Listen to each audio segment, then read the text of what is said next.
आज की कहानी है असली हत्यारा भाग 2। पिछले भाग में हमने देखा कि कैसे रघुनाथ सिंह की मृत्यु हुई और उनके कत्ल का इल्ज़ाम अर्जुन पे लगा और अर्जुन गिरफ्तार हो गया। इंस्पेक्टर विजय रामलाल के साथ हवेली गए और उन्हें वहाँ एक खून से सना हुआ कागज़ पड़ा मिला। उसमें लिखा था, सच अभी सामने नहीं आया है, तुम्हें फिर से आना होगा। विजय ने कागज को ध्यान से देखा। उस पर रघुनाथ सिंह की अंगूठी की छाप थी। ये बात स्पष्ट थी कि कोई और इस साजिश के पीछे था। अर्जुन ने हत्या की, लेकिन क्या वो अकेला था? विजय ने शेखर और मालती देवी पर अपनी नज़रें तेज कर दी। मालती देवी की गतिविधियां संदिग्ध थी। उसने कहा था कि वो कमरे में सो रही थी, लेकिन उस रात की गवाहियां बताती थी कि किसी ने उसे ठाकुर के कमरे में जाते देखा था।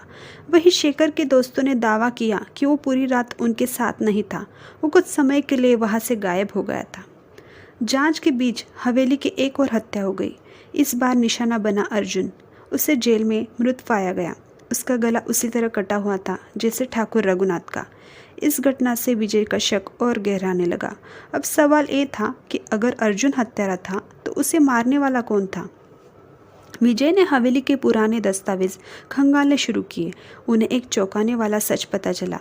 ठाकुर रघुनाथ के पास गांव की सारी ज़मीनें थी, लेकिन ये ज़मीनें धोखे से हासिल की गई थी। ज़मीनों के असली मालिक मालती देवी और अर्जुन के परिवार थे।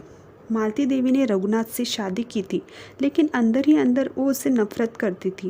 वो अपनी खोई हुई ज़मीनें वापस चाहती थी। अर्जुन को मालती ने ही भड़काया था। शेखर भी इस साजिश में शामिल था। वो अपनी ज़मीनें और दौलत पाने के लिए रघुनाथ के मरने का इंतज़ार कर रहा था। विजय ने एक जाल बिछाया। उन्होंने शेखर और मालती देवी को रात में हवेली के गुप्त कमरे में बुलाया। वह पहले से छुपे हुए कैमरों से सब रिकॉर्ड हो रहा था। मालती देवी ने कबूल किया कि उसने अर्जुन को रघुनाथ की हत्या के लिए उकसाया। शेखर ने अर्जुन को फंसाने और खून सने रुमाल की योजना बनाई, लेकिन अर्जुन ने जब अपने पकड़े जाने का खतरा देखा तो शेखर और मालती ने उसे भी मारने का फैसला कर लिया। लेकिन साया कौन था जो विजय को ठाकुर के कमरे में दिखा? विजय को पता चला कि हवेली में कोई साया नहीं था। ये मालती देवी की चाल थी।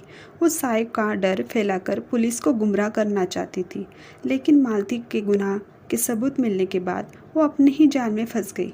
मालती देवी और शेखर को गिरफ्तार कर लिया गया। हवेली खाली हो गई, लेकिन गांव के लोग आज भी कहते हैं कि ठाकुर रघुनाथ का भूत हवेली में भटकता है, अपने गुनाहों का प्रायश्चित करते हुए। सच कितना भी छुपाया जाए, वो खुद अपना रास्ता ढूंढ लेता है।